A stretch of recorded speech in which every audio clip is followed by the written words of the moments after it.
And subhanallah, when it comes to speaking about this concept of speaking about our religion with knowledge and authenticity and with wisdom, and this is from the first lessons that we learn from Surah Al-Kahf, where Allah says from the reasons why the Qur'an was revealed. In the first 2 or 3 verses, Allah says, وَيُبَشِّرَ الَّذِينَ يَعْمَلُونَ الصَّالِحَاتِ أَنَّ لَهُمْ أَجْرًا حَسَنًا. And one of the reasons why the Qur'an was revealed is as a form of glad tidings to those people that do righteous deeds. مَاكِثِينَ فِيهِ أَبَدًا. And they are going to abide in paradise forever. وَيُنذِرَ الَّذِينَ قَالُوا اتَّخَذَ اللَّهُ وَلَدًا. And as a warning to those people that have fallen into shirk and have attributed a son to Allah, وَلِيَاذُ بِاللَّهِ. مَا لَهُمْ بِهِ مِنْ عِلْمٍ. They have no knowledge of that which they are saying. Again, showing us from the first lesson that we learn from this surah is the harms about speaking about Allah's deen without any knowledge, and how harmful that truly is and where that can lead to. May Allah protect us all. And we find this is actually from the signs of the end of the hour, where Imam Muslim mentions in his Muqaddimah the hadith with the Prophet ﷺ, he informs us and the companions about one of these signs of the end of times, where ignorance is going to be widespread and authentic sound knowledge is going to be scarce. Where the Prophet ﷺ says, سَيَكُونُ فِي آخِرِ الزَّمَانِ أُنَاسٌ مِّنْ أُمَّتِي.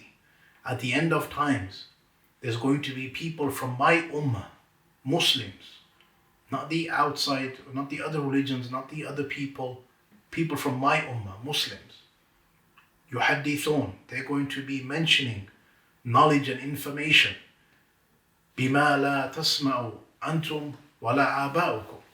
Where they are going to mention knowledge and information that you have not heard, neither have your fathers heard before you. Meaning they're going to be speaking about things which they have no idea or knowledge or clue about. What does the Prophet ﷺ say? فَإِيَّاكُمْ وَإِيَّاهُمْ. And I warn you against following this knowledge, and I warn them from spreading this false knowledge. So this is in fact one of the signs of the end of times. And as we know, when the Dajjal comes, he's going to spread great ignorance and great misinformation. And he's going to be very deceptive. And one of the ways, as we're going to be taking in this series, he's going to be deceptive by spreading false knowledge and wiping away authentic knowledge about the religion of Islam.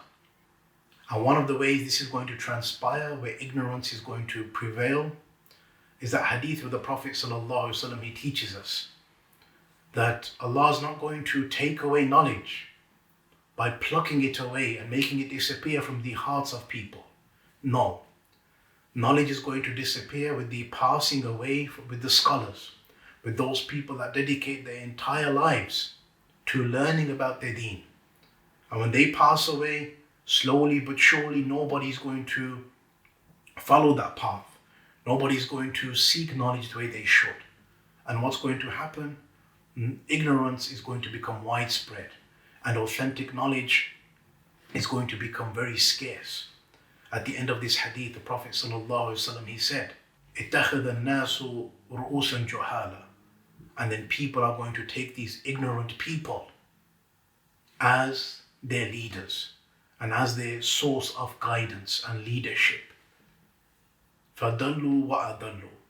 And these leaders are going to be misguided and astray themselves, and they are going to be misguided, and they're going to send many people astray. So they themselves are misguided, and they're going to spread a great amount of misguidance. May Allah forgive us and protect us all.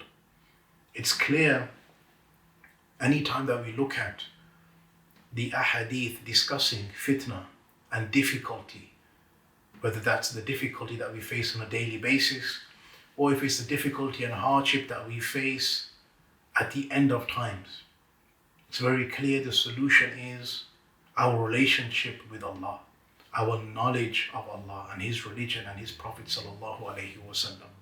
This is always going to be something which gives us a great amount of salvage, a great amount of hope, and a great amount of strength. That it doesn't matter what other people are planning and plotting, whatever the Dajjal is going to come and do, knowledge is always going to be there to save us and protect us from all types of fitna.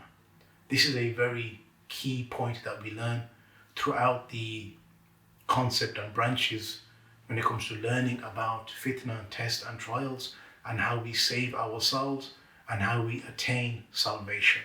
May Allah protect us all. May He make all of our affairs easy for us, and may He keep us guided aright on His straight path.